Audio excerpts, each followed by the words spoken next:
MPs will not have a say on how Brexit negotiations are handled, but there could still be a vote on the final deal, a government source has said. Several senior politicians, including ex-Labour leader Ed Miliband, have demanded Parliament gives its verdict on the UK's departure from the EU. But Brexit Secretary David Davis told MPs there was a difference between accountability and micromanagement. The UK's exit from the EU is expected to happen by summer 2019. Theresa May is visiting Denmark and the Netherlands for Brexit-related talks as MPs debate the issue in the Commons. The Leave campaign won a majority in June's referendum, with the Prime Minister announcing last week that the government would trigger Article 50 of the Lisbon Treaty, beginning formal negotiations between the UK and EU, by the end of March next year. The process will take up to 2 years, involving complex debates about issues such as immigration and access to the European single market. Strong relationships.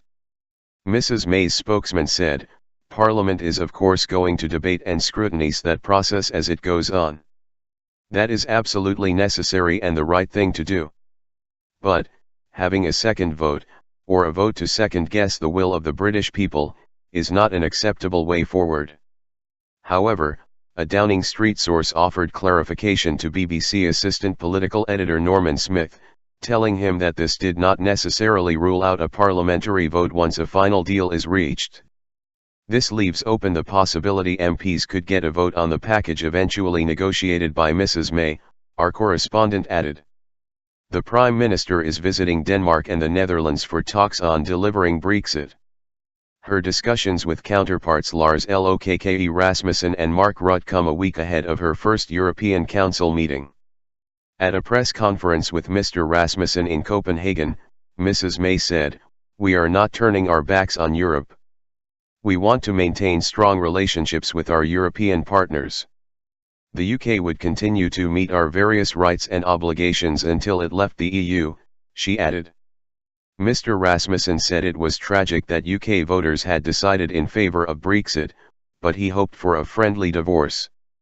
In a statement to MPs, Brexit Secretary David Davis said the Great Repeal Bill, overturning the 1972 European Communities Act, which allowed the UK to join the EU's predecessor, the European Economic Community, would be introduced in the next parliamentary session.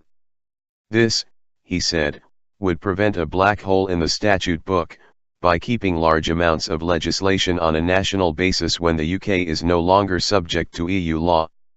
Mr. Davis reiterated the Prime Minister's promise not to provide a running commentary on the government's thinking.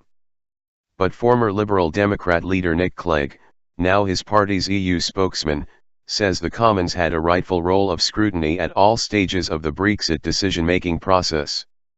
Smooth negotiations. Former Labour leader Ed Miliband said MPs must have a say on the nature of the eventual Brexit deal. He told the BBC's Victoria Derbyshire programme he did not want to reverse the result of June's referendum, but that details of negotiations should not be given through briefings and leaks.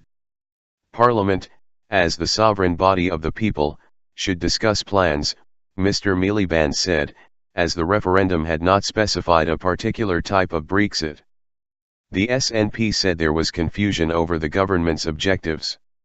Its European Affairs spokesman Stephen Gittins said, "The ongoing splits in the cabinet, which are being played out in the media in a series of off-the-record briefings, are leaving more questions than answers, causing yet more alarm and uncertainty."